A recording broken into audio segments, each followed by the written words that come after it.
Hello, welcome back to This Old Geek. I'm Mike Esker, and here I am still working on my monster rat, Ratzilla, I like to call him.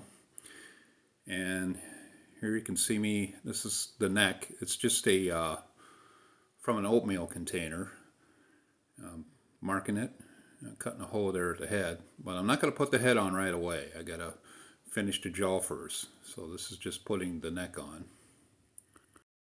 Get an idea how I want that to sit on the neck. Now I am doing the jaw. I am dipping strips of material from bed sheet into school glue, and I am just putting that on the jaws here and putting it between the teeth, and to keep the teeth nice and secure. I already have them hot glued on the jaw there. And here I'm making the tongue out of foil, and I'm going to wrap it in some tape, and then I'm going to wrap it in some material dipped in glue. It's just straight school glue, like Elmer's school glue. I didn't mix it with water. I hot glued the tongue into the lower jaw.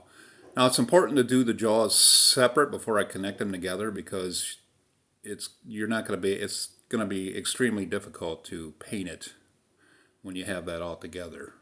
So you want to paint it first, and then you want to attach the lower jaw.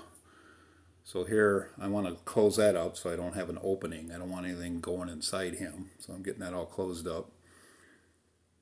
And I actually covered that with, well, before I painted the upper jaw, I did cover it with the strips of material, which I'm not sure if I showed or not. Now I'm hot gluing the bottom jaw into the upper part of the head there, clamping it, and then add a little extra. To make the eyes, I roll a ball of polymer clay that I cut in half. This is the kind that you have to bake in the oven. Just follow the instructions on the package.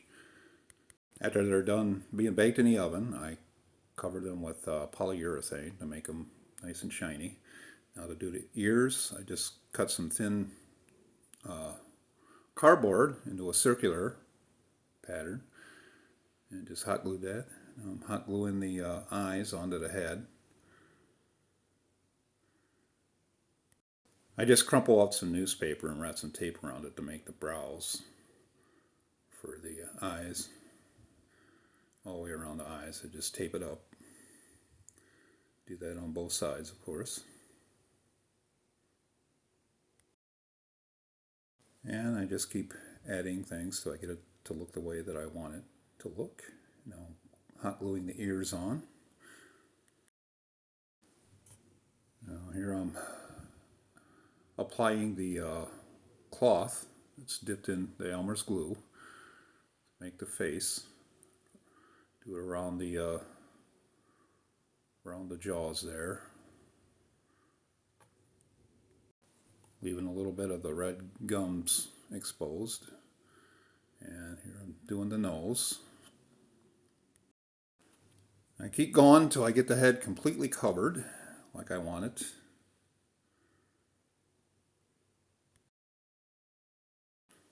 I like to do it with the smaller strips. Well, some of the strips are a little larger than others. Now I'm just using the one piece for the ear. Now when you get the ear wet, it does kind of sag a little bit, and I did have things to prop it up a little bit, which I didn't show in the video, and I apologize. Now here I'm adding to the neck. I'm building things up a little bit. And I'm going to hot glue the head to the neck, which I had to hold it a little bit. Used quite a bit of glue, and then I taped around it. And now I start applying it around the neck and on the body, getting that all completely covered.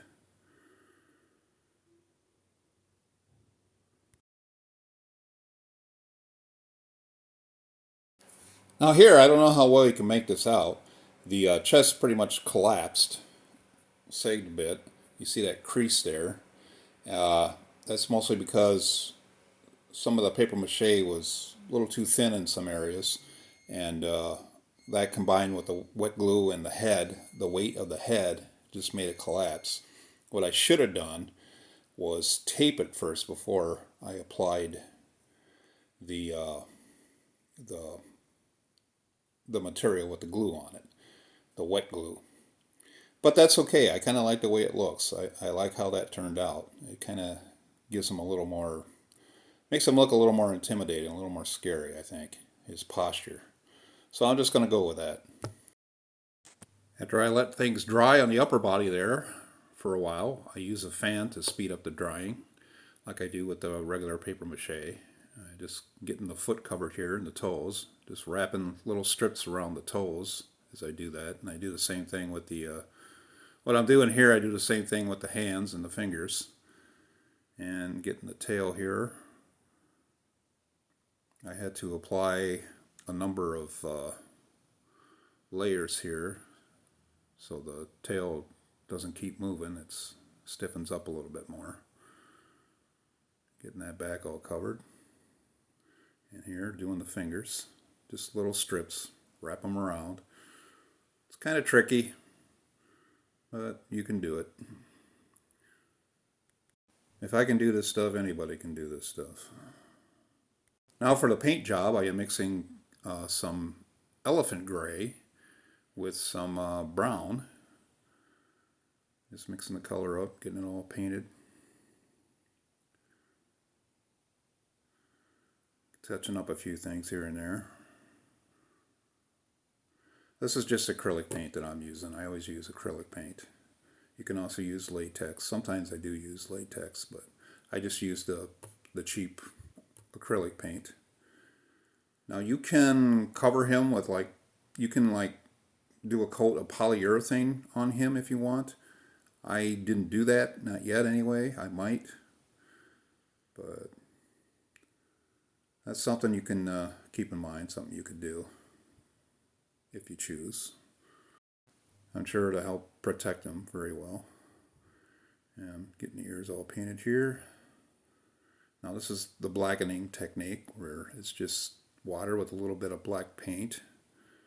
And just spread it all over and wipe it off with a rag or a paper towel. And there he is, my monster rat, or Ratzilla, if you will. So there he is. So if you like this video, give it a thumbs up, subscribe to my channel, and watch my videos as often as possible, because it really helps me out, and I appreciate it. So have a great day, and I'll see you next time.